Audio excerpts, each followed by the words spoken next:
Master minds commerce చదవాలనుకునే 10th inter విద్యార్థుల తొలి ఎంపిక. సో అలా మిస్ అయిపోయింది రామారావు. మిస్ అయిపోయింది. ఆయనతో ఒక్కడితేనే చేయలే నేను ఇండస్ట్రీలో. ఆయనతో నంది అవార్డు తీసుకున్నాను, అన్ని తీయించుకున్నాను, ఆయన ఇచ్చారు, నేను కానీ యాక్ట్ చేయలేదు. ఓకే, కానీ మీరు రామారావు గారి తాలూకా సినిమా ప్రయాణం, ఆయన పాత్రలు కానీ లేకపోతే ఆయన రాజకీయ ప్రస్థానం కానీ టోటల్గా జీవితం మీకు చూస్తే మీరు ఒక సీనియర్ నటుడుగా, సరే ఎంతో కొంత మీకు పొలిటికల్ సాంగత్యం మీకు కూడా ఉంది కాబట్టి ఆయన మీద మీకు ఏమనిపిస్తుంది సార్? ఆయన గురించి మీరు తలుచుకున్నప్పుడు ఒకటే మాట అండి, కారణ జన్ముడు అంతే. మళ్ళా ఇంకో రామారావు పుడితే తప్ప ఎన్టీ రామారావు లేడే, అంతకంటే పెద్ద మాట లేదు ఇక ఆయన గురించి. అవునండి, అవును. ఒక ఘంటసాల వెంకటేశ్వరరావు, ఒక ఎన్టీ రామారావు గారు, వాళ్ళంతా కారణ జన్ములు. అవునండి, ఒకసారి పుడతారు. ఇంకే మళ్ళా ఘంటసాలేడి, అవును, రామారావు ఏడి. అది ఆ మాట అంటే మరి వాళ్ళ అబ్బాయిలకి వాళ్ళకి కోపం రావచ్చేమో రామారావు. ఆయనక్కడ మహానుభావుడు, వాళ్ళే చెప్తారు కదా నాన్నగారు. అవును, బాలకృష్ణ గారు ఎప్పుడు ఆయన నోట్లో ఎప్పుడు నాన్నగారి పేరే ఉంటుంది, పేరే ఉంటుంది. తర్వాత డైలాగులు కూర్చుంటే ఆయన డైలాగులు చెప్తుంటారు. అవును, కాబట్టి ఆయన ఇది అంటే కారణ జన్మలు ఎందుకంటున్నానంటే ఒక్క వ్యక్తి, ఒకే ఒక వ్యక్తి కడివడి పాలల్లో విరిగిపోవాలంటే ఒక్క ఉప్పు కడికి చాలన్నట్టుగా ఇంతమంది కోట్ల మంది తెలుగు వాళ్ళు ఉంటే మహానుభావుడు ఒక్కడు నిలబడి 6 నెలల్లో కాంగ్రెస్ గవర్నమెంట్ పడగొట్టి పట్టుదల బట్టి దేశమంతా తిరిగి ప్రపంచ ఖ్యాతి గంచాడు ఒక్క ఎలక్షన్తో. ఒక్కడు మర్చిపోయాడు. తర్వాత పక్కన చేరిన భజన సమాధానం పక్కన పెట్టండి. అవునండి, ఒకే ఒక్కడు ఆయన, లేకపోతే ఏముంది? ఏం లేదు, సినిమా లేదు, తెలుగుదేశం అన్నదే లేదు, లేదు అసలు పార్టీ లేదు. ఆయన కదా పెట్టాడు. పైగా పార్టీ తెలుగువారి ఆత్మగౌరవం అనుభవుడు కారణజన్ముడు అంతే. ఇక అదేలేండి, ఇంకో రెండో పదం లేదు. మీకు సినిమా ఇండస్ట్రీలో బాగా చేయూతనిచ్చి అంటే మీ కెరీర్ స్టెబిలైజ్ అవడానికి కారణమైన వాళ్ళు ఎవరైనా ఉన్నారా, లేకపోతే అంతా మీది మీ స్వయం కృషి మీ అదృష్టం మీద నడిచిందండి? ఇంచుమించు నాకు నా వాళ్ళు ఎవరు లేరండి అసలు. నాకు తెలిసిన డైరెక్టర్లు కానీ చుట్టంగా ఎవడు అసలు ఎవరు లేరు అసలు. అది అంతే, ఎందుకు జరిగింది అందరికీ రాదు, ఏదో ఉంది భగవంతుడు ఇచ్చిన దయ అంతే. ఆయన ప్రాప్తం ఆయన ఇచ్చింది తప్ప నేను గొప్ప అనుకుంటే నాశనం అయిపోతా. అదేలేండి, అలా అయితే ఇప్పుడు మరి మీరు అలాగ మీ అదృష్టవశాత్తు లేకపోతే మీ ప్రతిభ మీ కెరీర్ మీరు అలాగ నడిచింది, ఎవరు సపోర్ట్ లేకపోయినా ఆ సక్సెస్ ఏదైతే వచ్చిందో దాన్ని మీరు సవ్యంగా వినియోగించుకున్నాను అనుకుంటారండి ఎప్పుడైనా, లేకపోతే దాంట్లో కూడా లోటుపాట్లు ఉన్నాయా? అంటే ఏదన్నా 2 డేగులు ఎక్కువ తింటాం ఇలాంటివి తప్ప రెండో గొడవ లేదండి అసలు నాకు. యథార్థంగా చెప్తున్నాను. ఇప్పుడు ఈ ఫోటోలు అన్నీ ఉన్నాయి కదా, ఈ గెటప్లు ఉన్నటువంటి ఫోటోలు, మామూలు ఫోటోలు బోల్డ్ ఉన్నాయి. ఆ రోజుల్లో ఏంటంటే ఈ చెక్కల మీద ఉండేవి 100 డేస్ ఇవన్నీ. అవును, కొంచెం చెదబట్టి పాడైపోయాడు. సరే మీకు తెలుసు కదా, నాకు మా అబ్బాయి పోవటం, అవునండి, వాడు ఇవన్నీ కాస్త బాగున్న వాటి అన్నిటి ఫోటోలు తీసి ఇది చేయించి పెట్టాడు. అవునండి, 14 ఏళ్ళు ఇది పెట్టి 14 ఏళ్ళైంది. 14 ఏళ్ళు అలా ఉంది. అదేలేండి, అంటే లోటుపాట్లు ఏం మీరు ఏం ఫీల్ అవ్వట్లేదు? వెనకాతలకు ఒకసారి వెనక్కి తిరిగి చూసుకుంటే అరే నేను ఆ పొరపాటు చేశాను. పొరపాటు అంటే నాకు పనే ఉందండి. ఇప్పుడు నాకు అంటే గొప్ప చెప్పడం కాదు, ఇప్పుడు నా పక్కన కనీసం ఒక 50 మంది లేడీస్ వేసుంటారు. వాళ్ళ ఫోన్ నెంబర్లు కానీ వాళ్ళతో మాట్లాడటం అంటే షూటింగ్లో తప్ప అట్లాంటి గొడవలు నాకు అసలు ఆ గొడవలే లేవు. నేను నాటకాల దగ్గర నుంచి కూడా ప్రొఫెషన్లో ఉన్న వాళ్ళతో జాగ్రత్తగా ఉండాలి. ఓకే, అది నాకు మా అన్నయ్య నేర్పినటువంటి విద్య. నా ఫస్ట్ గురువు మా అన్నయ్యే.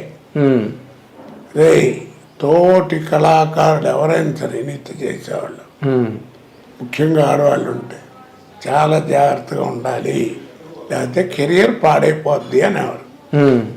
ఇక మాట్లాడటానికి ఏమో జోకులు మీకు తెలియదు. అదే నేను ఎక్కడ కూర్చున్నా 10 మంది చేస్తారు. మీరు నిజంగా అలాగే ఉన్నారండి శ్రీరామచంద్రుడిలాగా? శ్రీరామచంద్ర సినిమాకి సంబంధించినంత వరకు అలాగే ఉన్నానండి. అవునా? మీరు నమ్మండి నమ్మకపోండి. కాన్ఫిడెంట్ ప్రామిస్ చేస్తా. అంతేనా? ఎవరినైనా అడగండి. కదా నేను అంటుంది, ఎవరినైనా ఒక పాపులర్ స్టార్గా. అవును. అంటే మామూలు ఊరికి ఎలా డబ్బకి ఏదో జూనియర్ ఆర్టిస్ట్లు వాళ్ళు కాదు, ఏదో 1-2 సినిమాలు చేయటం అది కాదు. నా పక్కన యాక్ట్ చేసినటువంటి ఇప్పుడు పెద్ద పెద్ద ఆర్టిస్టులు ఉన్నారు కదా, లేడీ ఆర్టిస్టులు. అవును. అది కాన్ఫిడెన్స్ చెప్పగలను. అంతేనా? ఓకే. బట్ మీరు ఒక విషయం మీరు గమనించారు, నాకు కూడా తెలుసు, ఎందుకంటే నేను మీ కెరీర్కి నేను డైరెక్ట్ విట్నెస్. కానీ చాలా కాంట్రవర్సీలు వచ్చేవి సార్ మీ మీద. ఎన్నండి బాబు. తాగుతూ షూటింగ్ చెప్పి డైరెక్టర్ కొట్టాడు, పక్క అమ్మాయిని ఏదో అన్నారని ఆ అమ్మాయి కొట్టింది. ఇలాంటి పుకార్లు ఎన్ని. తెల్లవాళ్ళు తాగుతాడు, ఓ వ్యభిచారాలు చేస్తాడు, తెగ తిరుగుతాడు. ఇవన్నీ ఎలా వచ్చేసారు అవన్నీ? ఏమంటే వాళ్ళున్న చెట్టుకి గడ్డేస్తారండి, రాళ్ళు. కాయలున్న చెట్టుకే రాళ్ళు అంటారు. అట్లాగే అంతే అది అని నేను అనుకుంటున్నా. అంతే. ఓకే. నేనేం పెద్ద పద్ధతిని కాదు, నాకు సినిమాకి సంబంధించినంత వరకు నా బిహేవియర్ అది. ఓకే. సినిమాల వరకు మీరు జాగ్రత్తగా ఉన్నారు, బయట ఎలా ఉన్నారు. లేకపోతే ఎట్లా ఉంటదండి కెరీర్ ఇది. ఓకే ఓకే సార్, ఒక మాట గుర్తుంచుకోండి, భగవంతుడు మనలో కూడా కొద్దిగా గొప్ప మంచి లేకపోతే ఆ పుల్లు ఇవ్వడు. అంతేలేండి. ఆ కెరీర్ ఇవ్వడు. తర్వాత ఏంటంటే నేను ఎప్పుడు ఫీల్ అయ్యేది పెద్ద గుమ్మడికాయ అంత టాలెంట్ ఉంటే కుదరదు, ఆవగింజంత అదృష్టం ఉండాలి. ఆ 2 ఉన్నవాడే కోట. ఓకే. అది నేను గ్యారంటీగా ఒప్పుకుంటా. ఎంతమంది లేరండి మహానుభావులు. అంటే మీరు టాలెంట్ మీద షైన్ అయ్యని అనుకోవట్లేదు ఎప్పుడు కూడా? ఆ టాలెంట్ ఇవ్వడం కూడా భగవంతుడి కృపే. అది కూడా అదృష్టంలో భాగం అంటారా? కాదు మరి. నాతో నాటకాలు వేసిన వాళ్ళు లేరు. అవును. నాతో యాక్ట్ చేసిన వాళ్ళు లేరు. ఎంతమంది ఉన్నారు కదా. ఎంతమంది ఉన్నారు. మరేది అవగాహన ఉండబట్టే మీరు కొంతమంది, మీరు భరణి. కాబట్టి ఏంటంటే నేను ఇందాక చెప్పినట్టుగా ఆ కెరీర్ వస్తుంది, ఆ టైం వచ్చినప్పుడు నేను చాలా కాన్ఫిడెన్స్గా ఉన్నాను, చాలా జాగ్రత్తగా ఉన్నాను. నేను క్లియర్గా చెప్పగలను. ఓకే.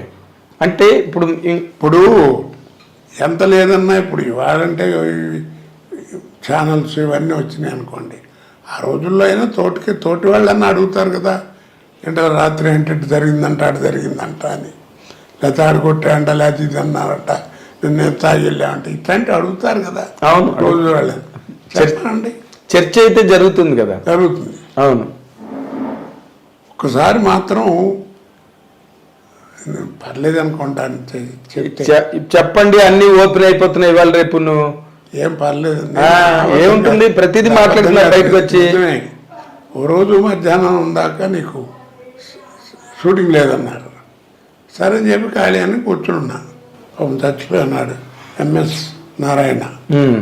ఏంటి అన్నగారు మధ్యాహ్నం ఎప్పుడో షూటింగ్ ఏది ఖాళీ లేదు అంటారంటే, రండి అన్నామంటే సరే అని చెప్పి ఇద్దరం కలిసి కాసేపు మందేసి అనుకోకుండా కవర్ చేశారు షూటింగ్కి.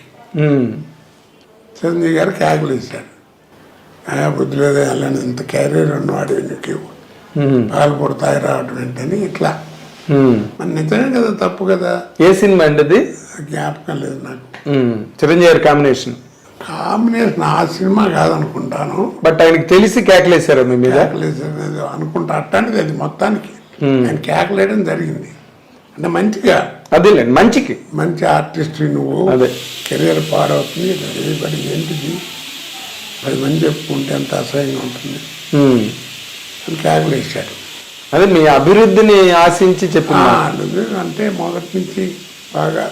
మీకు చిరంజీవి గారితో అటాచ్మెంట్ ఎక్కువ అండి? అటాచ్మెంట్ నేను ఎవరి వెళ్ళకి వెళ్ళనండి. నా దగ్గర ఫోన్ నెంబర్లు కూడా లేవు. ఏదన్నా ఫంక్షన్స్ ఎవరినో వాళ్ళు పిలిస్తే మనం వెళ్ళటం, లేకపోతే నాకు ఏదైనా ఫంక్షన్ ఏదైనా ఉంటే పిలవడానికి వెళ్ళటం అంతే తప్ప నేను అసలు ఎవరి దగ్గరికి వెళ్ళను. కాదు, చిరంజీవి గారితో ఏంటంటే ప్రాణం ఖరీదు ఫస్ట్ పిక్చరు. నేను కెమెరా ముందు నుంచింది ఫస్ట్ ప్రాణం ఖరీదు. నేను వాసు గారు డైరెక్టర్. అవును, కే వాసు డైరెక్టర్. మనం పోయారు కదా. అవునండి. ఆయన ఆ సినిమాలో చిరంజీవి గారు కూడా యాక్ట్ చేశారు. అవును. తెలియదు, నేను ఎవరో తెలియదు, ఆయన ఎవరో నాకు అంతవరకు తెలియదు. రాజమండ్రిలో అప్సరా హోటల్ దగ్గర ఉంటే ఒక రోజు సాయంకాలం పూట 7 గంటల వేళ ఒక టేప్ రికార్డులు కదా, అప్పుడు మ్యూజిక్ వినపడి ఇది చేస్తుంది ఏంటని చెప్పి వెళ్ళి చూసా. వరండాలో అయిన చిరంజీవి గారు మెడలో ఆర్టిన్ మార్కు ఆంజనేయ స్వామి బెల్ట్ ఉంటుంది, చైన్, ఒక చిన్న లంగోటి కంటే కొంచెం పెద్దది డ్రాయర్ లాంటిది వేసి మ్యూజిక్ పెట్టి విపరీతంగా పిచ్చిగా డ్యాన్స్ చేసేస్తున్నాడు. ఇంటర్ బాబు ఇది అనుకున్నా. అప్పుడు చూసా ఆయన్ని మొట్టమొదటిసారి చూసింది అది.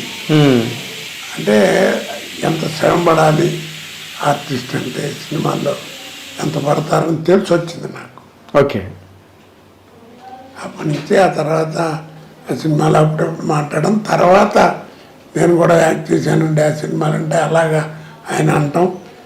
సరే దానితో వేషాలు వ్యవహారం అవును రావటం. చాలా సినిమాలు చేశారు కదా మీరు ఆయనతో కాంబినేషన్స్. ఫస్ట్ ఆయనకి ఆపోజిట్ ఫిల్మ్ చేసింది ఫస్ట్ పిక్చర్ 786, ఖైదీ నెంబర్ 786. ఆయనకి ఆపోజిట్ చేసింది. ఓకే. దానికి కూడా చాలా సెలెక్షన్ వ్యవహారం ట్రస్ట్ చేస్తూ చిరంజీవి గారు అందరూ చూడటం, ఇది ఓకే చేసుకోవడం. ఓకే. అంటే దానికి ఇంకొకరిని ఎవరినైనా అనుకుని మీరు వచ్చారా లేకపోతే ఆ విషయాలు నాకేం తెలియదు ఓకే మొత్తానికి. ఓకే.